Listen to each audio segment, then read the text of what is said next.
अच्छा आइडिया जहां से भी आता है ना वो ले लेना चाहिए। कभी कभी दिमाग काम ना करे तो कॉपी करने में कोई हर्ज की बात नहीं है। और चाइना का ये बहुत बेहतरीन आइडिया है। चाइना ने अपने यहाँ के इन्फ्लुएंसर्स पे क्रैक डाउन करना स्टार्ट कर दिया है। चाइना ने बोला है कि जिसके पास डिग्री नहीं है वो डिस्कशन के लायक भी नहीं है, यानी नो डिग्री नो डिस्कशन, यानी ज्ञान पेलम पट्टी करने की जरूरत नहीं है। अगर आप उस रेलेवेंट फील्ड से नहीं हो, उसमें आपकी एक्सपर्टीज नहीं है, तो आप ज्ञान नहीं पेलोगे। आपने आजकल देखा नहीं है, ये प्राचीन समय से होता आ रहा था कि नुक्कड़ों पे बैठ के ज्ञान देते थे और अब कैमरा के सामने ज्ञान देते हैं।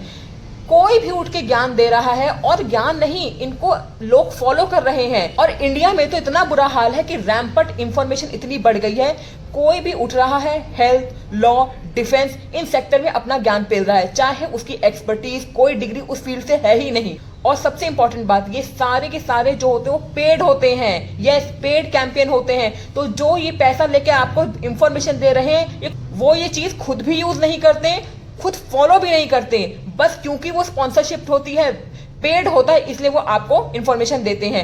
ये मैं नहीं कह रही, ये सेबी ने खुद कहा है अपनी रिपोर्ट में कि हमने क्रैकडाउन करने की कोशिश की थी इन्फ्लुएंसर के ऊपर इंडिया में, लेकिन हुआ क्या। सेबी ने बताया कि 63% स्पॉन्सरशिप इन्फ्लुएंसर्स हैं, जिसमें से सिर्फ 2% ही रजिस्टर्ड है सेबी में। तो आंख मूंद करके विश्वास करना बंद करो। पहले देखो कि क्या वो बंदा उस लायक है जिसकी हम बात सुन रहे हैं, या उस लायक नहीं है, हमें उसकी बात नहीं सुननी है। जिसे देखो हेल्थ का गुरु, फाइनेंस का गुरु, लॉ का गुरु, एजुकेशन का गुरु, और समझ नहीं आ रहा कि ये इंडिया क्यों नहीं कर रहा है। आप करिए मुझे कमेंट कि चाइना की तरह क्या नो डिग्री नो डिस्कशन हमें लानी चाहिए, पर फिर हमारे नेताओं का क्या होगा जो बिना डिग्री के पॉलिटिक्स में घुस गए हैं। चैनल को सब्सक्राइब कर देना। Thank you for more update.